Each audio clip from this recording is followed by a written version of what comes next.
9th and 10th May current affairs. First వచ్చేసి ఎంబర్. ఈ ఎంబర్ అనేది ఒక కంపెనీ. ఈ కంపెనీ ఏం రిపోర్ట్ రిలీజ్ చేసిందంటే సోలార్ యూజ్ చేసి పవర్ జనరేట్ చేసే దాంట్లో ఇండియా వచ్చేసి థర్డ్ ప్లేస్లో ఉంది. ఇండియా ర్యాంక్ వచ్చేసి సోలార్ పవర్ జనరేటర్లో థర్డ్ ర్యాంక్. ఫస్ట్ ప్లేస్లో ఏది ఉంది అంటే చైనా టాప్లో ఉంది. Next USA, next India. ఇది ఏ కంపెనీ రీసెర్చ్ ప్రకారం అయితే ఎంబర్. ఓకే, నెక్స్ట్ వచ్చేసి సేతు ఫిన్టెక్. ఇది ఫినాన్షియల్ టెక్నాలజీకి సంబంధించిన ఒక కంపెనీ సేతు. ఇది ఏంటంటే ఒక లార్జెస్ట్ లాంగ్వేజ్ ఏఐని రిలీజ్ చేసింది. దేనికోసం అంటే BFSI, banking, financial services and insurance. వీటికి రిలేటెడ్గా ఒకటి ఆర్టిఫిషియల్ ఇంటెలిజెన్స్ని సేసామి అనే దానికి రిలీజ్ చేసింది. ఏది అంటే సేతు ఫిన్టెక్ కంపెనీ. నెక్స్ట్ వచ్చేసి 100 బిలియన్ రెమిటెన్స్. ఇది ఏంటంటే మన ఇండియా నుంచి పోయి ఫారిన్లో ఎవరైనా సెటిల్ అయిన వాళ్ళు ఉంటారు కదా, వాళ్ళు అక్కడ ఎంతో కొంత ఇన్కమ్ అయితే సంపాదిస్తుంటారు. ఆ ఇన్కమ్ని వాళ్ళ ఎక్స్పెన్సెస్ అన్నీ పోయి ఎంతో కొంత రిటర్న్ అయితే చేస్తుంటారు. అలా ఇండియా ఫస్ట్ టైం ఇది ఏ ఇయర్కి రిలేటెడ్ అని 2022 ఇయర్ యొక్క రిపోర్ట్స్ అది ఇప్పుడు రిలీజ్ చేశారు రీసెంట్గా. ఫస్ట్ టైం $111 బిలియన్ అయితే క్రాస్ చేసింది. 100 బిలియన్ క్రాస్ చేసింది ఇండియా ఫస్ట్ టైం. అది ఏ కంట్రీ నుంచి ఎక్కువ రెమిటెన్సెస్ వస్తున్నాయంటే USA, United Arab Emirates and USA. A fields నుంచి వస్తున్నాయి? కన్స్ట్రక్షన్ ఫీల్డ్ నుంచి, హాస్పిటల్స్ నుంచి, నెక్స్ట్ హౌస్ హోల్డ్ వర్క్స్. ఇక్కడ నుంచి పోయి అక్కడ వర్క్ చేస్తుంటారు కదా, సౌదీ అరేబియాకి ఇలా వెళ్ళి వర్క్ చేస్తుంటారు ఇండియన్స్. వాళ్ళు జనరేట్ చేసిన ఇన్కమ్ ఇండియాకి రెమిటెన్స్లో 100 బిలియన్ అయితే క్రాస్ అయ్యింది. ఇది నెక్స్ట్ వచ్చేసి ఐఎన్డి ఆడిట్.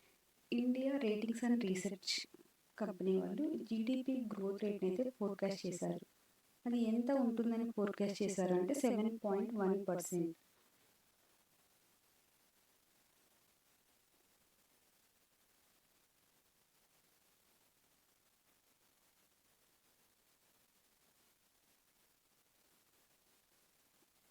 నెక్స్ట్ వచ్చేసి పిరుల్లావు పైసే పావు. ఇది ఎలా ఉందంటే పిరుల్లావు ఏమైనా తీసుకురండి, పైసే లావు అంటే అమౌంట్ తీసుకురండి.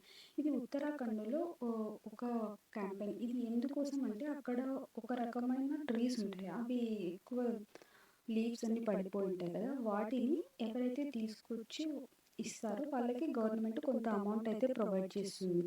అది ఎందుకోసం వీళ్ళు ఇది చేశారంటే అక్కడ ఫైర్ యాక్సిడెంట్, ఫారెస్ట్లలో అంతా ఫైర్ యాక్సిడెంట్ ఎక్కువ అవుతున్నాయని చెప్పి కొంచెం క్లీన్గా ఉండాలి, ఆ లీవ్స్ అలా అంతా లేకోకుండా ఉండాలని చెప్పి ఈ ప్రోగ్రామ్ అయితే వాళ్ళు ఇంట్రడ్యూస్ చేశారు. ఏంటంటే పిరుల్లావు. పిరుల్ మీన్స్ ఐ థింక్ మన కైండ్ ఆఫ్ ట్రీ ఉండొచ్చు. పిరుల్లావు పైసే పావు. పిరుల్లావు అది ఏ దానికి రిలేటెడ్ స్టేట్ కంటే ఉత్తరాఖండ్. Next potato festival. ఈ పొటాటో ఫెస్టివల్ని ఎక్కడ చేశారు అంటే రీసెంట్గా నాగాల్యాండ్. ఇది ఎందుకు ఈ పొటాటో ఫెస్టివల్ అంటే దానికి మేబీ అక్కడ హార్వెస్టింగ్ ఏమైనా తక్కువ అయిండొచ్చు పొటాటో అంతా. సో ఆ పొటాటో ఫెస్టివల్ యొక్క ఈ మెయిన్ ఇది ఏంటి అంటే అక్కడ ఆర్గానిక్గా ఫుడ్ ఎలా తయారు చేస్తారో అలా ఆర్గానిక్ పొటాటోని ఎక్కువ పండించాలని చెప్పి పొటాటో ఫెస్టివల్ అయితే చేశారు. ఏ స్టేట్ వాళ్ళు అంటే నాగాలాండ్. Next హెచ్ఎన్పి report. ఈ హెచ్ఎన్పి ఏంటంటే హెన్లీ అండ్ పార్ట్నర్స్ రిపోర్ట్ ఇండెక్స్. ఈ రిపోర్ట్ ప్రకారం ఏంటంటే వరల్డ్ వెల్తియెస్ట్ ఈ టాప్లో ఉంది అంటే న్యూయార్క్. టాప్ 50లో అయితే ఇండియాలో కూడా ఒక ప్లేస్ ఉంది ఇండియా నుంచి. ఆ ప్లేస్ ఏంటంటే ముంబై. నెక్స్ట్ వచ్చేసి ఎన్ఆర్ఐ. ఇంతకుముందు ఈ ఐసిఐసిఐకి ఐ మొబైల్ యాప్ అది ముందు నుంచే ఉంది. బట్ ఎక్కడైనా ఫారిన్ వాళ్ళు యూపీఐకి వాడాలి అంటే వాళ్ళు ఖచ్చితంగా ఇండియన్ యొక్క మొబైల్ నెంబర్తో రిజిస్టర్ అవ్వి వాళ్ళు అమౌంట్ ట్రాన్స్ఫర్ చేయడం అలా చేసుకోవచ్చు. బట్ రీసెంట్గా వీళ్ళు ఒక 10 కంట్రీస్కి ఇంటర్నేషనల్ యాక్సెస్ లాగా ఇంటర్నేషనల్ నెంబర్స్ ఏవైతే ఉంటాయో వాటితో కూడా యూపీఐ యాప్కి రిజిస్టర్ అయ్యి వాళ్ళ దాన్ని వాడుకోవచ్చు. ఐమొబైల్ పేకి ఐసిఐసిఐ వాళ్ళది ఎన్ఆర్ఐ పీపుల్ కోసం స్పెసిఫిక్గా ఇది ఇంటర్నేషనల్ మొబైల్ నెంబర్తో యాక్సెస్ చేసే ఒక యూపీఐ దాన్ని లాంచ్ చేస్తారు, ఐమొబైల్ పే. నెక్స్ట్ వచ్చేసి ఈ సోనాయి రూపాయి వైల్డ్ లైఫ్ శాంచురీ. ఈ ఇది జస్ట్ స్టాటిక్ జీకే రిలేటెడ్ లాగా వస్తుంది. ఎక్కడ ఉంది అంటే అస్సాం. ఇది ఎందుకు న్యూస్లోకి వచ్చిందంటే అది అక్కడ ఇల్లీగల్ యాక్టివిటీస్ని బేస్ చేసుకొని కొన్ని కన్స్ట్రక్షన్స్ అయితే జరుగుతున్నాయి. సో వాటిని స్టాప్ చేయడం కోసం సమ్ గవర్నమెంట్ వల్ల ఏదో ఇనిషియేటివ్ తీసుకొని అక్కడ చేసింది జరిగింది రీసెంట్గా.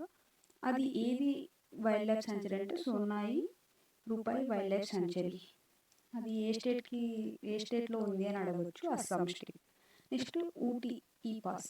ఈ ఊటీ ఈ పాస్ అంటే ఏంటి అంటే ఊటీకి కొడైకెనాల్కి రీసెంట్గా ఎక్కువ మంది టూరిస్టులు సమ్మర్లో విజిట్ చేశారు. వాళ్ళ స్టేట్ వాళ్ళు దానికోసం ఏం చేశారంటే చాలా ఎక్కువ మంది వస్తున్నారు కాబట్టి అక్కడ ఏమైనా టూరిస్ట్కి సంబంధించి ఏమైనా డెవలప్ చేయాలి అనేది వాళ్ళకి ఒక ఐడియా రావాలి. ఎంతమంది వస్తున్నారు, ఏ సీజన్లో ఎక్కువ వస్తున్నారు, అలాంటి వాటినన్నిటిని ఒక రిపోర్ట్ లాగా ఏదైనా ఆ రిపోర్ట్ని బేస్ చేసుకొని వాళ్ళు ఎక్కడైనా ఏమైనా డెవలప్మెంట్ చేసుకోవచ్చు. So Nilgiri hills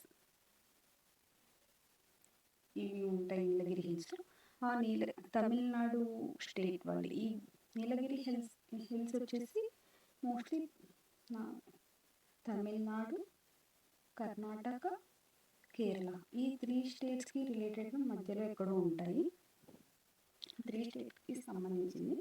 but Tamil Nadu వాళ్ళైతే ఇక్కడ ఊటీ కొడైకెనాల్ వాళ్ళకి వచ్చే టూరిస్ట్ ప్లేస్ కోసం ఒక ఈ పాస్ అయితే ఇంట్రడ్యూస్ చేసింది. అక్కడికి వచ్చే టూరిస్టులు ఇందులో ఏం ఉండదు, జస్ట్ ఆ వెహికల్ నెంబరు, ఎంతమంది ప్యాసింజర్స్ విజిట్ చేస్తున్నారు, ఇలాంటి ఇన్ఫర్మేషన్ అంతా అక్కడ ఈ పాస్ వెరిఫికేషన్ రిజిస్ట్రేషన్ టైంలో చేసుకుంటే వాళ్ళకి ఒక రిపోర్ట్ యూజ్ చేసుకోవడానికి ఉంటుందని చెప్పి అలా ఈ పాస్ని మ్యాండేటరీ చేశారు.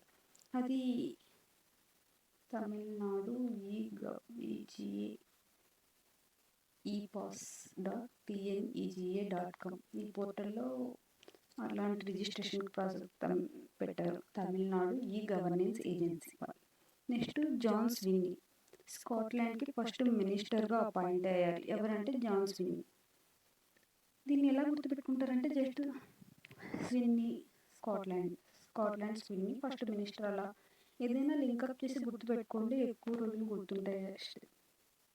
నెక్స్ట్ అమూల్. ఈ అమూల్ అనేది ఒక milk product. Last I think ఇంకొక వీడియోలో కూడా ఏదో నేను చెప్పాను, గుజరాత్కి రిలేట్ అయ్యేది. ఆ అమూల్ రీసెంట్గా Sri Lanka cricket team ఐసీసీలో Sri Lanka cricket టీంకి స్పాన్సర్షిప్ వచ్చేసి అమూల్. ఇంతకుముందు కూడా యుఎస్ఏ అండ్ సౌత్ ఆఫ్రికా దీనిలో కూడా అమూల్ అనే కంపెనీ ఏదో స్పాన్సర్షిప్ అయితే ఇచ్చింది. అండ్ రీసెంట్గా వచ్చేసి శ్రీలంక కూడా అమూల్ అనేది ఒక స్పాన్సర్షిప్. ఓకే.